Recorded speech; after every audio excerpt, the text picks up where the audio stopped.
欢迎收看以及收听我们全新一集的 Chorus Podcast。我们今天为大家准备了一次非常特别的访问，因为我们不只会以中文进行这次的访问，我们更将通过一个极具文化以及自然气息的地方云南里的一所生态营地的一个视角，来探索中国的可持续发展。我们今天的嘉宾跳脱了律师的职业，带着热情以及信念，冒险进入了这个行业。话不多说，我们欢迎 Coco 上节目。Hello Coco。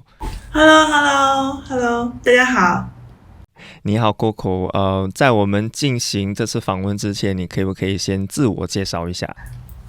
我是 Coco， 然后我是出生在云南，然后呢，从这个2007年一直到2014年，我都一直在律所里面工作，然后主要从事的是跨境并购的业务。在2014年的时候呢，因为特殊的原因，所以我很想就是出去旅行休息1年，所以我去了非洲，在赞比亚住了1年。然后从赞比亚回来之后呢，我就发现我不太想回去再做律师的工作了，所以我就加入了康腾。然后康腾呢是一个09年就成立的公司，一直到今年已经12年了。然后康腾他们一直在做一件事情，就是在非常漂亮的云南的目的地，尤其是第一个营地我们在这个海拔3680米的一个丽江的老君山的山顶上搭了7个非常可爱非常酷的一个帐篷的这样的一个住宿业态。所以呢，我当时觉得他们做的事情非常有意义，所以就加入了他们，成为了联合创始人和 CEO， 一直到今天。对啊，我看到很多这个帐篷的那个图片，都觉得非常非常的壮观，因为每个帐篷以外的那个风景都非常非常的漂亮，所以我看的时候都非常非常兴奋，很想过去，非常兴奋，想要去探访这样子。所以你刚才有提到，就是你之前是一个以律师的职业之前是做律师的嘛，然后和旅游业其实真的关联实在没有太大，所以是什么让你放下这方面的事业呢？然后做这么大的转型，去接手做康腾的联合创始人和 CEO 呢？首先我觉得很有意思的一点就是，我觉得我是一个很爱旅行的人，所以不管是从事什么职业，不管以前在律所还是现在到康腾，我一直都是一个很爱旅行、很爱探索的人，所以这个可能是生在骨子里的。然后呢，另外呢，我觉得其实因为我又是云南人，然后从小呢也在云南生、云南长大，然后所以对这个地方也有特殊的感情。然后呢，所以呢，我在想，一个是能不能把云南的旅游做得更有意思，然后能不能帮助家乡做一点事情，这也是我一直以来为什么觉得愿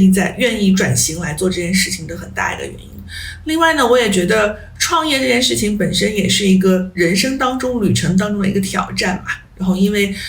不管你原来从事什么工作，然后到一定阶段了之后，我都想能不能突破自己，看看自己还能做什么其他的，是不是能够成就其他的东西。所以在这个角度上来讲，我也觉得希望做个创业的事情，大概是这样的原因吧。但我想必就是当途中一定会经历过非常多的一些困难以及挑战，所以你记得有什么样的困难是让你非常难忘的，然后你是如何去克服他们的呢？就首先因为跨行业，所以我其实一开始的时候对旅游，我只是一个游客的角度哈。当时我觉得，因为其实做游客来讲，很多人都做过游客，很多人都去很多目的地去体验过，都住过酒店可能也很多人搭过帐篷，然后在野外也徒过步，所以我当时很简单的认为。我还比较懂这个行业，因为我很爱旅游，要去过很多地方。但当你真的是成为这个旅游的从业人员之后，你发现其实游客跟提供旅游的产品的服务是完全不同的角度，也是完全不同的专业度，它要求的东西是完全不同的。从一个产品从0到1这个步骤是非常复杂的，尤其像我可能因为旅游它甚至是我们的营地是从建设开始吧，是从整个选址到建设到植入内容，一直到最后的有所有的这个活动的提供，然后跟客人的沟通和互动，到把这个产品做出来之后再销售出去，然后再拿到这些 feedback， 然后回来再说怎么样去调整你的产品。这整个流程其实是从策划到建设到最后的这个产品研发，到不停的产品迭代，如果用商业的语言来讲的话，它真的是一个从零到一很难的过程。我记得就是因为我一直学的都是法律，所以从这个建筑上啊，尤其是这个要用什么样的建材才能保障我们整个营地的体验感不错，我是完全一点不懂的。所以当你发现你要对你不懂的东西来做抉择的时候，对于创业者来讲是最大的挑战，因为没有一个创业者我相信啊是面面俱到什么都懂。所以在你刚刚踏入这个抉择的时候，我觉得很难的一点就是怎么样克服原来在法律在律所工作的时候，可能你很多的时候是需要规避风险，风险承受能力很低，你要帮助客户尽量把风险分析的面面俱到，然后让客户能够非常清楚的知道什么能做什么不能做。而当你做创业的时候，很多时候你要面对的是你不懂的问题，这个风险是很高的，但你还是需要为这个事情去做决策做拍板，然后你不能说因为我不是最终的 final decision maker， 我就把这个决策的这个东西推给另外一个人，因为没有人可以推了，你就是这个 final decision maker。 所以这对尤其是做原来从事法律工作的人来讲，这是非常挑战的一件事情。我想必就是创业这方面，大家都会有他们的一些难题需要去克服。但很多人可能看创业那些创业人士都是非常成功的那一些，但大家可能很少听到的就是背后的一些辛酸这些之类的，对吧？然后我现在其实是想讨论一下康腾这个品牌，因为它是在云南诞生的一个生态旅游的品牌，然后在山区啊村庄都有营地。我想对于听我们这个 Chorus Podcast 的观众，可能他们对于生态旅游不太了解，然后所以毕竟你是这个生态住宿的一个合伙的创始人，所以可能可以借由你的那个解释来解释一下，跟其他的住宿相比，生态的住宿有什么样的不同呢？我想首先我们依托的是自然环境或者是人文环境，所以这个是可能跟很多酒店能提供这个目的地住宿或者是纯粹提供一个商业住宿的酒店是不同的。我们一定会把我们的营地的选址逻辑，然后列到我们的整个选址的所有的标准的最重要的一点就是当地的自然环境和旅游资源到底有多好。所以对于我们来讲，如果不是世界级的旅游资源，康腾这个品牌是没有办法承载的。因为我们想要，无论我们提供什么，我们只是一个链接的桥梁。比如说我们提供住宿、舒适的床，然后比较舒服的这个活动空间，然后但是我们所有的这些只是一个载体，而真正游客来体验的是当地的人文景观，是当地的人文风情，是风土人情，是这个漂亮的景色，是这个生态的这个感受。所以overall 来讲，我们只不过是一个把景观和生态做了一些艺术化的表达，然后做了一些服务的设施提升，然后让游客能够更紧密的跟当地的生态进行互动也好，然后跟当地的人进行互动，然后跟当地的这个文化进行交流。你提供的是体验式的一个场景，所以对于我觉得为什么我们跟其他的人不太一样哈，就当然也有我们类似的这样的伙伴，我们都是叫生态旅游，就是因为我们把所有的资源，我认为就是都基于当地和旅游目的地的生态，基于当地旅游目的地的文化特点来打造产品，来提供旅游服务。那在要标签说是一个生态旅游品牌的话，是不是需要去注册什么样子的商标，需要达到什么样子的要求吗？目前为止在中国没有这样的一个品类的申请的要求哈，就是这是为什么我觉得其实在中国也没有说这么多人去讲生态旅游这个概念，可能大家都还停留在比如说我们去徒步，它会把它变成不同的细分领域，去徒步的，去露营的，然后或者是去观鸟的，这种不同的类型。但是整个品类我们并没有说有这么多人去了解生态旅游，或者是这个目的地旅游，或者是这个自然旅游，然后可持续旅游到底是什么东西。所以其实我对康腾充满欣赏的原因之一，就是你们刻意经营的非常的小，每个营地都不超过20个客房，然后其中那个南方丝绸古道帐篷营地也只有15间客房，所以这对于我想到就是中国对于规模啊数量的看法，其实有一点背道而驰的。你这种小型经营的背后的想法是什么呢？其实我们对于每个营地的这个数量限制，并不是说刻意而为是20个还是15个，主要还是要分析这个我们所选址的这个区域所在地它的生态的承载力有多少。就比如说我们有的项目上就是高丽贡的这个营地，我们大概是15个客房，红河是17个客房，但是我们也有看到有一些区域当中，它的这个整个生态承载力比较好的地方，我们可能会做到30到40个。所以呢，我们在整个策划当中是完全看我们所选的地方的这个生态承载力的，然后来决定我们的这个客房的数量和我们能接待的游客的上限有多少。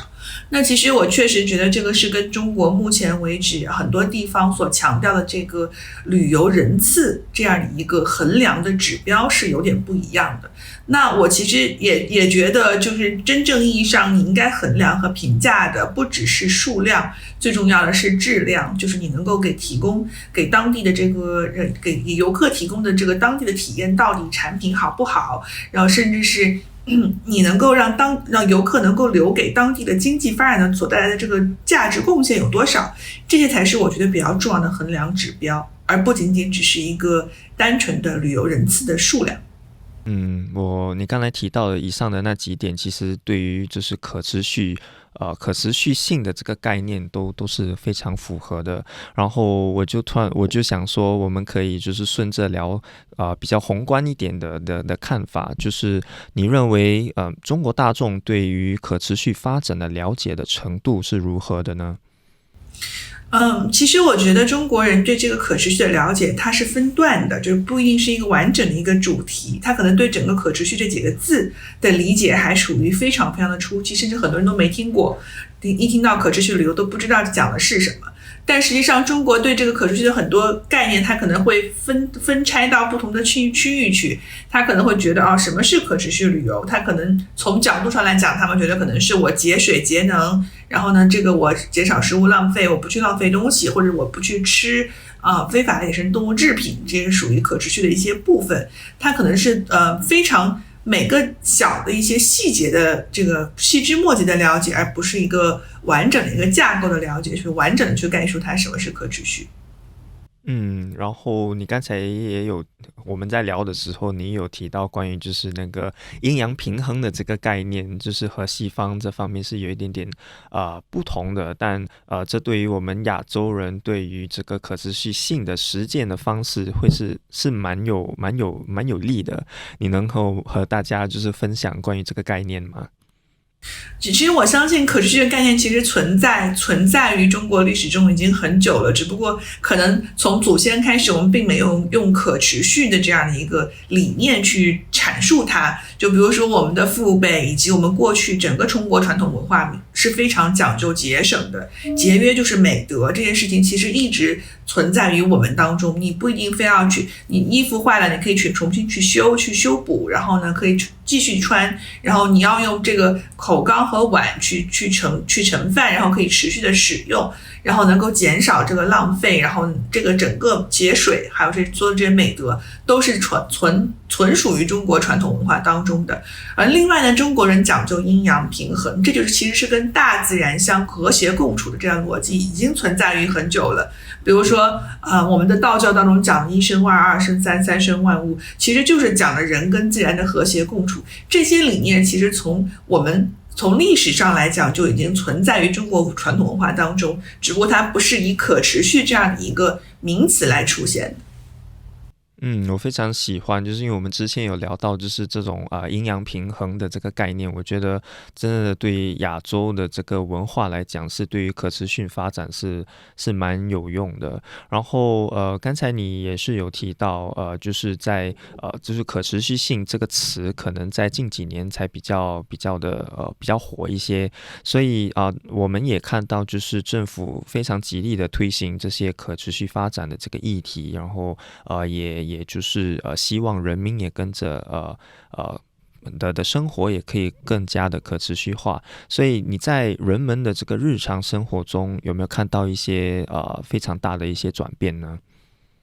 我想绿色环保这个概念已经是非常热门的话题了，政府也在一直强调低碳、双碳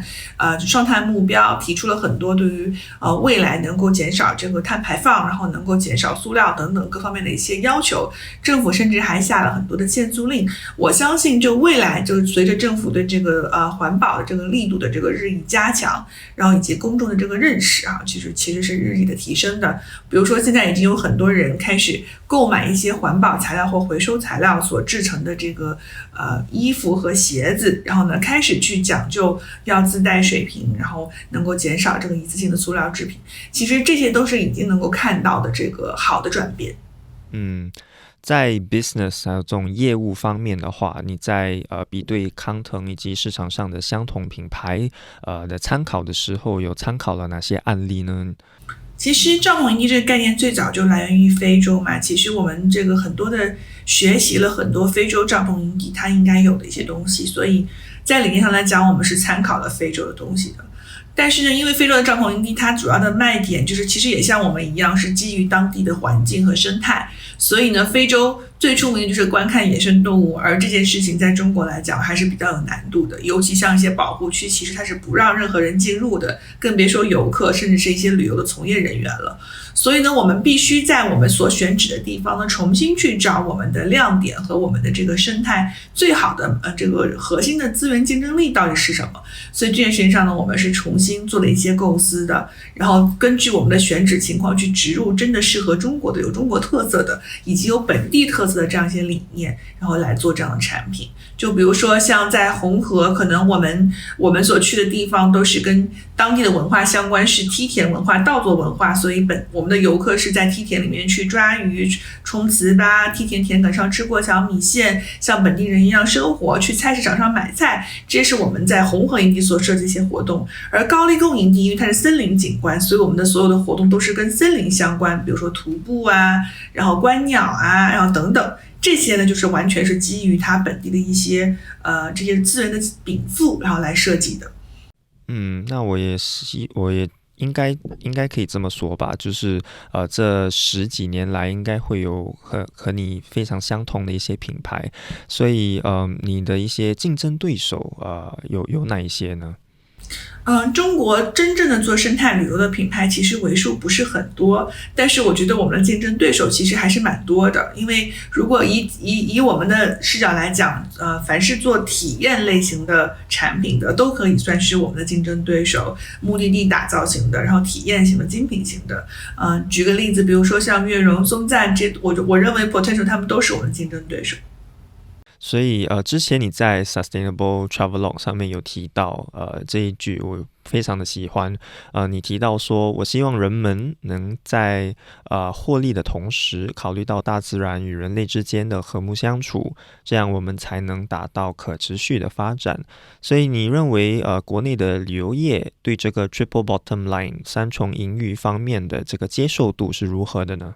那我相信对于每一个旅游从业人员来讲，我们都坚信一点，就是我们赖以生存的就是和我们这个行业存在的实质，就是因为我们有很好的资源，所以保护这个资源，使这个旅游的这个景区环境和这些文化不受破坏，持续可以成为我们能够养活我们这个行业的主要的收入的支撑点。这件事情上我觉得大家都是有共识的，我们是不会轻易去破坏它，甚至会想一些办法去保护它。我觉得难点在于，如果你的利益跟有一些事情发生冲突的时候，你的选择是什么？举个简单的例子，比如说 over tourism， 在这样的方式当下，如果本来这里的生态承载力是1000个人，然后但是当有1500个游客来的时候，它已经超过了这个生态承载力，但是500个多余的游客其实给你带来更多的收入的时候，你会怎么选择？这个对于旅游从业人来讲是挑战。我可以非常非常了解这话题，因为其实不只是在国内嘛，我觉得全球的这个旅游业对于这个 triple bottom line 当然看法当然一定是会有不同，因为尤其是现在疫情过后我们必须要再回到这个话题，就是对于自己的盈利，然后还有环境这方面的保护方面应该怎么样去做这个平衡，我觉得会是大家需要去再深入探讨的一个话题吧，我这么觉得。所以我们访问到这里，我能感觉得出你是一个非常关心地球并认识到它的独特性的一个人。你在完成这份使命时投入了大量的智慧以及勇气，所以我想问你一个算是具争议性的问题吧。随着世界有越来越多政治以及哲学方面的一些分裂，我们可以看得出有非常多的一些冲突不断的在增加而不是减少。你认为是什么能够让人类可以团结在一起，统一这个力量，来达到这个可持续发展的这个使命呢？那我相信其实不管对于每个国家，不管是不同的肤色、不同的民族、不同的语言、不同的文化，其实我们都只有一个地球，这件事情是无可争议的。所以无论是我们做任何事情，如果是它破坏了整个地球，破坏了整个生态，其实最后产生的灾难性的后果，比如说气候变化，还有这些飓风龙卷风，然后水患等等，其实受害的是人类。整个地球来讲，其实它的修复能力是非常强的，就是像可能地球上一次经历的这个行星碰撞也好，然后这个其他的一些这些非常的这个毁灭性灾害也好，然后恐龙退出了这个地球的主宰，人类来了。那其实如果我们不好好的去保护和这个管好我们自己对地球的这个负面影响的话，有一天可能是我们退出历史舞台，别的物种来成为这个地球的主导者。其实我相信的就是我们想要保护和完成和持续的东西是人类的延续，这件事情来讲就可以成为我们所有人能够凝聚在一起的基本的逻辑，就是我们是人类的命运共同体。如果有了这个共同体的概念之后，我相信不管是政治立场，然后这个种族、肤色、文化背景都会变得不那么重要。我相信这是一个能够把大家集合在一起来一起共同面临和解决的问题，因为我们的利益是绑在一起的，是一条绳上的。我们刚刚聊的就是非常世界观的，对于可持续发展的一个世界观。那我们现在回到地图上的一个点，就是云南。因为我们提到云南的话，你也对云南感到非常的自豪，因为那是你的出生地，你也在那里长大，所以我们大家对于云南的一个看法就是他们的非常美丽的一个自然风光，很多的民族风情以及非常独特的文化等等。但是云南和一些中国其他的一线城市相比，它还是一个还在发展当中的一个农村地区。所以你个人对云南的这个乡村建设有什么样的一个看法呢？其实近年来云南的发展速度还是很快的，然后一直以来中国也投了很多，政府也投了很多的钱，然后在这个基础设施的建设上，然后包括乡村的村村通道路，然后基本上你能看到原来可能尤其像我们营地刚刚去有一个营地在红河吧，然后红河营地最早的时候从昆明下飞机，然后到红河营地要开6个到6个半小时的车，就非常的远，然后其中中途还有一段是完全的越野感受，是没有水泥路的，就是不是平坦路面的，然后一直到后面我们到今年2021年的2月份，然后呢高速公路开通了，然后整个的车程是从6个半小时缩短到了4个小时，然后这也是我觉得我们从整个开发的过程和运营的过程当中能够充分的感受到这个乡村的这个建设的速度哈。另外就是原来可能你很难感受得到，就是快递和物流可能对于村子里，尤其是比较郊区的这个边的这个村子里，可能很难运输到，我们都是基本上是自己要寄到云南昆明的总部，然后从总部再发到我们要去的那个地方。我们的营地所在的地方。那现在呢，基本上所有人，包括我们的客户，他们有的时候可能会邮寄一些东西来给我们社区周边的小朋友们，然后来扶贫的时候，都能发现这个快递和物流都已经到了村子里了。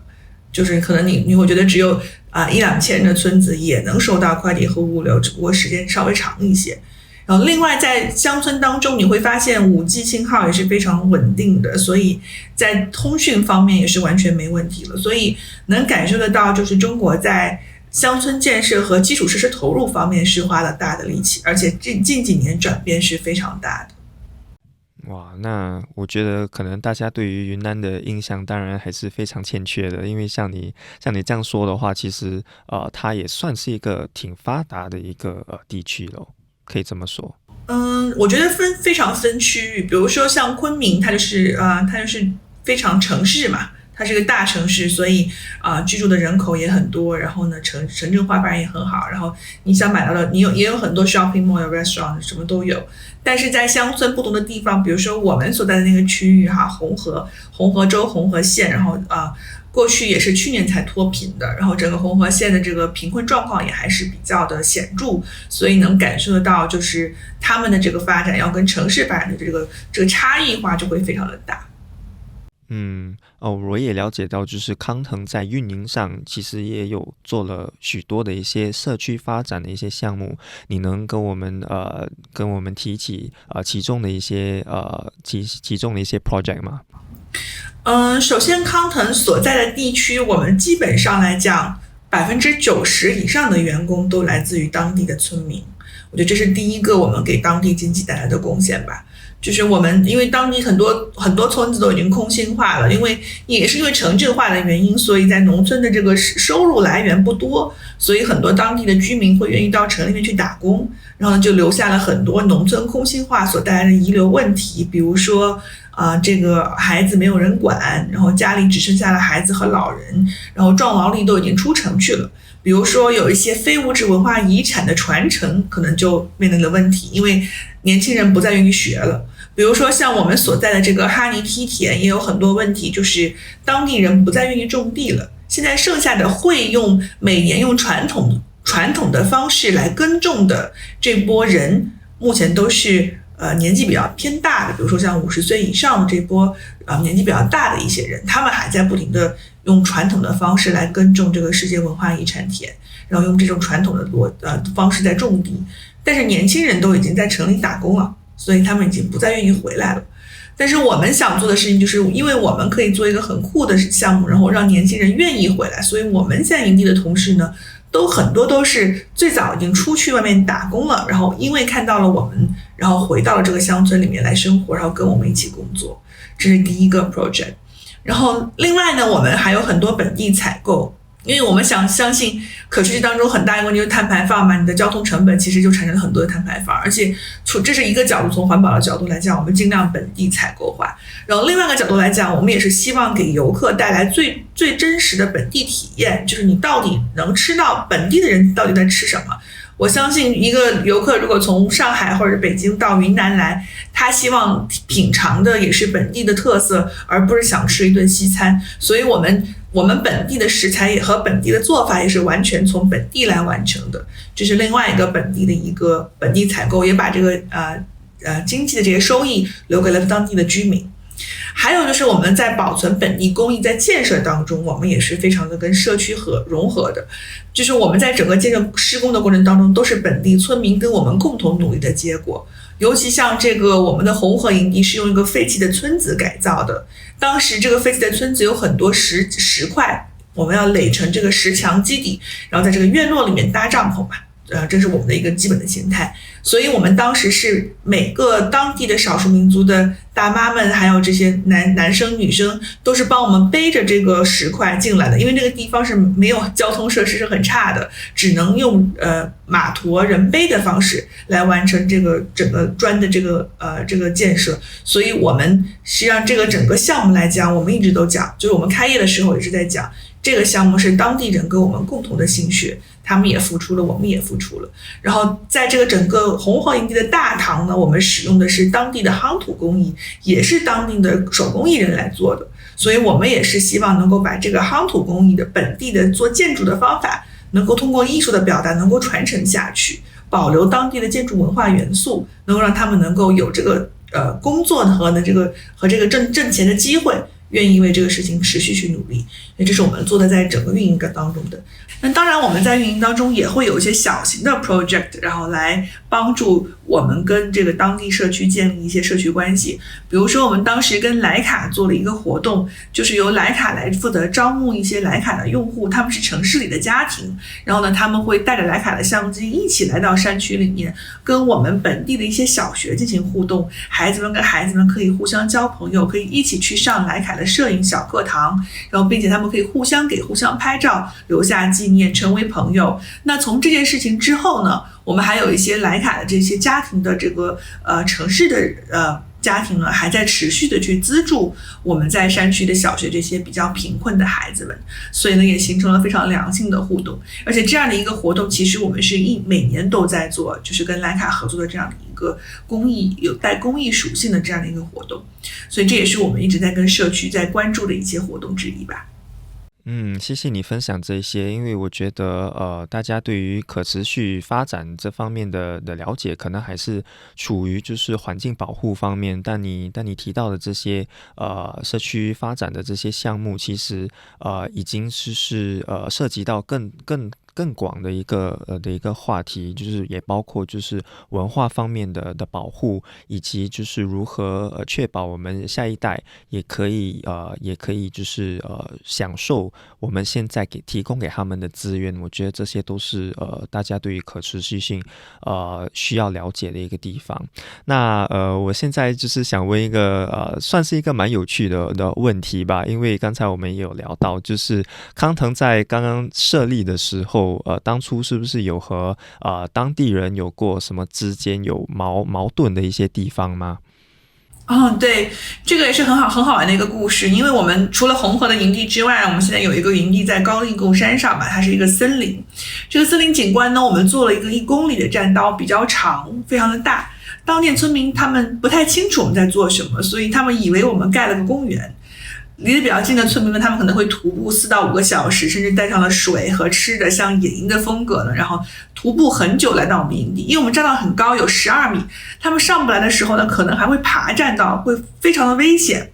这就导致了我们 potential 会有一些冲突。那第一，如果我们不让他上来，那他要爬栈道产生风险，并且呢，他们可能也会不高兴这个跟当地社区的关系如何共处。然后如果我们让他们上来，那我们整个游客的这个感受和安全又怎么保障？这都对我们来讲，从运营的角度来讲都是很大的挑战。那其实后来我们的同事呢，想了一个非常非常好的一个方法，就是我们做了一个叫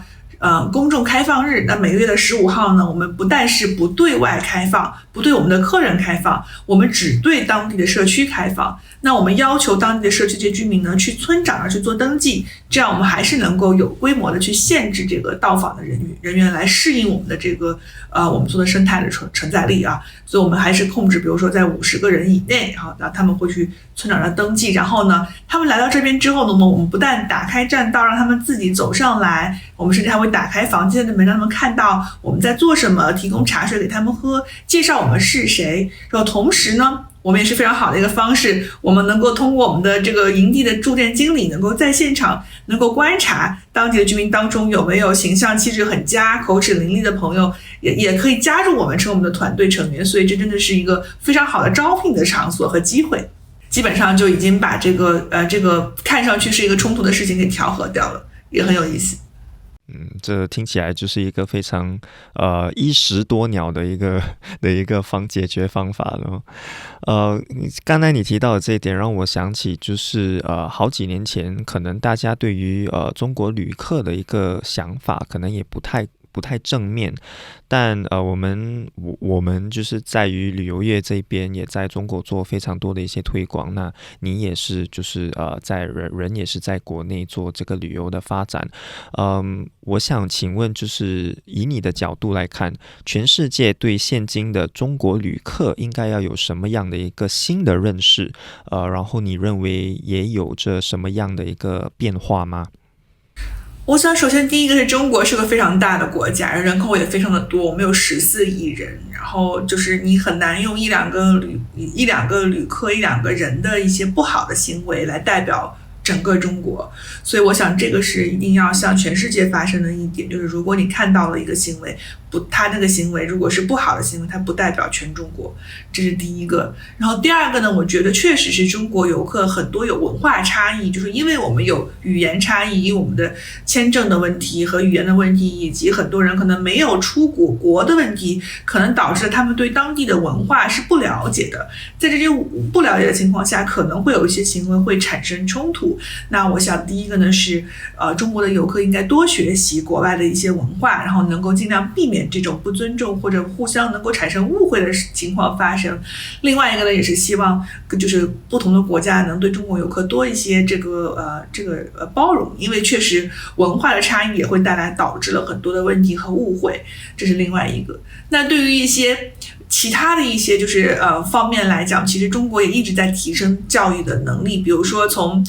去年开始，我们一直在讲就是减少野生动物的这个贸易、非法野生动物的制品，然后不应该吃野生动物等等，这些国家已经在立法了，也一直在不停的做公众的宣传。所以呢，在这些方面呢，公众的意识也在不断的提高。所以呢，当然这是一个不断提高的过程。然后另外，当然确实我们要考量的就是一两个人的坏的这个行为不能代表全中国。但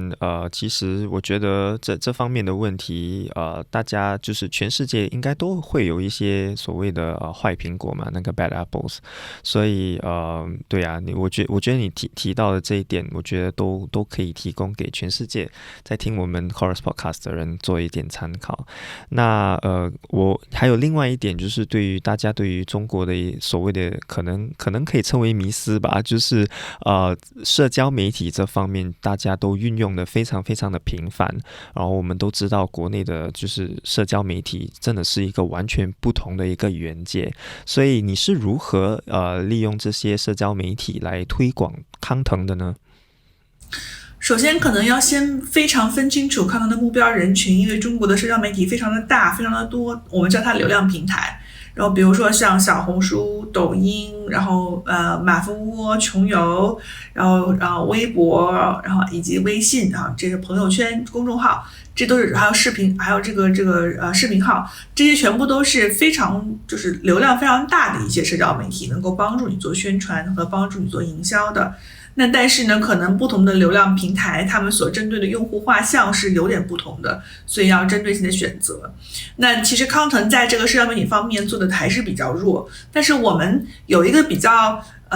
有意思的做法，就是我们怎么样把自己推到媒体面前了，就是我们会针对性的根据我们所在的营地的特色来定制一些有意思的活动，然后来设计一些活动，然后呢跟我们的用户所共通性的一些品牌做跨界的合作，通过这种方式来推广我们。比如说像这个我们2020年的时候做了一个有意思的活动，叫做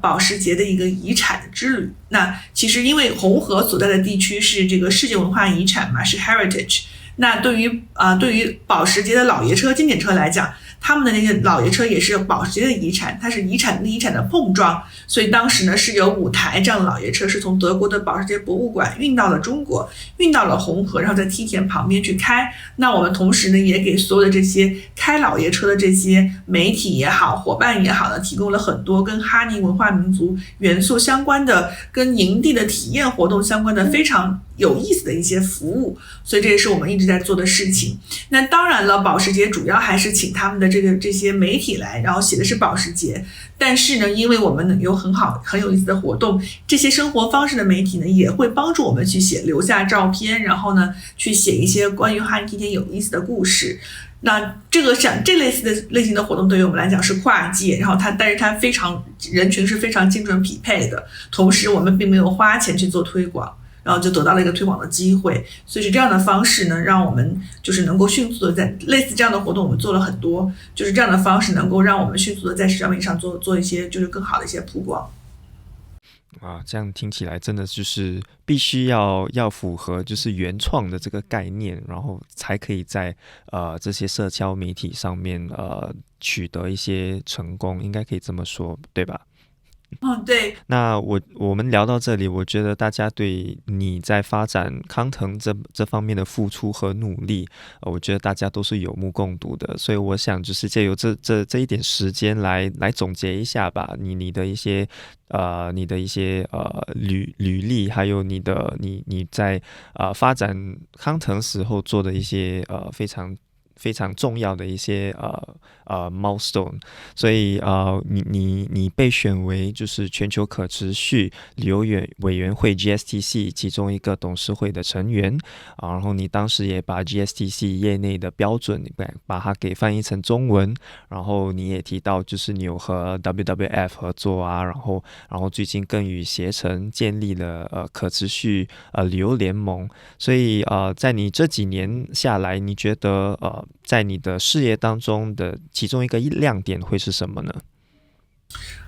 我想我们是真正的意义上的把可持续的理念和这些原则性的这些 guidelines把它翻译成一个运营语言，然后能够把它变成实践案例。我相信这个是康腾这几年来做的比较有意思和比较好的一点，就是可持续这个概念对于很多人来讲都非常的虚，可能很难去把它具象化，而我们其实上是从整个营地的选址到建设到运营到品牌输出到销售到推广，然后整个流程当中我们都是践行了可持续的所有的理念，然后把它变成了一个一个很小的案例和实施操作的可能性，把它变成了能够看得见摸得着听得懂的语言，这点上来讲是康腾做的比较好的。那你自己你对自己和康腾在接下来5年内设下了什么样的愿景呢？你是不是有考虑过把康腾发展到海外呢？康腾可能最近的5年之内是没有计划到海外，有很多原因啊，就是第一，我们可能是一个非常本土的品牌，中国品牌。然后第二呢，其实我的很多同事就像我说都是本地人，所以他们可能连英文都不会讲，所以呢这也是一个限制性的原因。然后除了这个之外呢，其实我们更多的其实不只是说不出国，可能我们还会非常聚焦在云南省，因为云南它是一个很酷的地方，就是它是一个生物多样性、民族文化多样性以及气候多样性都非常非常非常丰富的省份。在这一个省里面1000个英里当中，你又有热带雨林又有雪山，就在今天这个冬天12月份的这样的一个温度向下哈，我们有香格里拉已经到零下了，当然我们也有西双版纳还在零上20-30度，可以穿短袖。然后另外整个云南它每少数民族也非常多，26个少数民族，你26个民族，你基本上来讲每走100公里，你的吃的文化语言都可以完全不同，所以云南本身已经足够大，能够足够挖掘很多有意思的活动了。再加上我也是云南人嘛，所以我也是希望能够把这个重心主要放在云南来做。康腾以后可能未来5年会在云南会多一些布局。对于自己来讲，我希望能够更多的帮助这个中国来建立可持续旅游的标准，因为我觉得可持续它是一个体系化的变化，它其实是涉及到的方面非常的多，它其实是需要标准的，而国际上已经有像 GSTC 这样非常先进和领先的标准了，它也是需要中国政府的认可，然后也是需要体系化的支持，也需要本地化的。那未来我自己的想法呢，就是除了让康腾能够走得更长远以外，能够帮助中国的旅游建立可持续旅游的标准，这件事情是我会一直努力去做的事情。那我们现在已经差不多要到这个访问的一个结尾了。我们通常也会就是提问给我们的嘉宾，看你在这个生态旅游发展的过程当中呢，有哪些书籍啊，或者是艺术作品，还是甚至是电影，有激发了你对这方面的灵感呢？我最想讲的一个就是我为什么从律所里出来，然后去了非洲，然后为什么回来做创业。这其中有一个对我来讲是人生转折一个非常重要的点。其实我是看了一部电影，就是中文叫《白日梦想家》，英文是《The Secret Life of Walter Mitty》。他讲的就是他其实当时的这个状态，我相信是非常像的，重复不变的工作，然后其实你会发现一眼就能望到头，但是你开始想要走出你的舒适圈，去想要探险，去想要做一些不一样的事情，做一些改变，这是激发了我的动力，然后去做出新的选择。所以这个电影我觉得是很不错的，也推荐给大家。那你对中国的年轻一代想要就是进入这个生态旅游啊、可持续旅游行业的这些人，你会有什么样的一些建议呢？我想分2个方面吧。第一个方面是从自己做起，从小事做起，这件事情很重要，就是 start from small。如果你可以从减少你的叫外卖的这个数量，然后能够自带水杯，然后呢能够从以身作则的去做一个负责任的游客，这件事情就已经很重要了。那对于年轻人来讲，如果想要从事可持续旅游或者生态旅游，第一件事情是要学会体系化的去学习标准，到底生态旅游和可持续旅游代表了什么概念，这要从体系化的方面去了解。那另外呢，就是可以多看一些就是国内外的一些案例，他们是怎么把这么深色的可持续旅游变成一个实际可操作的东西的。那这个过程当中呢，其实也会激发年轻人很多的想象和创造力，甚至可以用他们的想象和创造力来帮助行业和企业能够做出新的转型的方向和选择。谢谢你的分享。我想必就是今天我们的这个访问一定会激发很多的在听我们播客的这个听众还有观众，大家对于不只是康腾的一些看法，但对于中国整个可持续旅游方面的一个看法，可能大家都会有所改观，然后也会就是更会想要去上网搜寻更多的这些资料。所以非常感谢 Coco 今天抽出时间和我们进行这次的访问，谢谢。谢谢大家，谢谢志恒。